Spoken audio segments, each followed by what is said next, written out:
Hello everyone. Today's lesson is going to be a poem, and the name of the poem is called After the Storm, and the writer of the poem is William Wordsworth. I want you all to pay close attention and look at the poem which is displayed on your screen. Let us start the lesson. There was a roaring in the wind all night. The rain came heavily and fell in floods. Here, the poet is saying that it was raining all night and the wind was blowing heavily. But now the sun is rising calm and bright. So the next day, the rain stopped and the wind stopped and the sun came up and it was shining bright and calm. The birds are singing in the distant woods. So from where the poet is located, he could hear the birds singing. Over his own sweet voice, the stock dove broods. The jay makes answer as the magpie chatters. So here the names of three birds are mentioned, which are the stock dove, the jay, and the magpie. Okay, broods is mentioned. Broods means the stock dove in particular was sitting on his eggs to incubate them, to make them hatch, while the jay and the magpies were answering to each other's calls.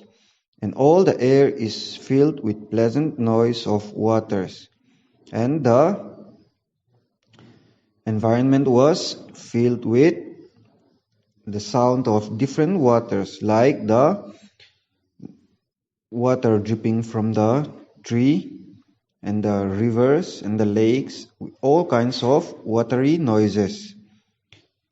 All things that love the sun are out of doors. So since it rained heavily the night before, all creatures like the birds and animals were enjoying the sun.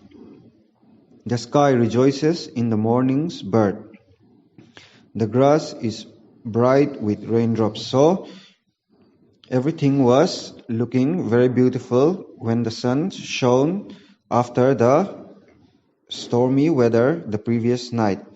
On the moors, the hare is running races in her mirth. Even the hare is mentioned here. The hare is a rabbit, and the hare was also happy to see the sun shining. So he was running across the plains. Okay, moors is mentioned here.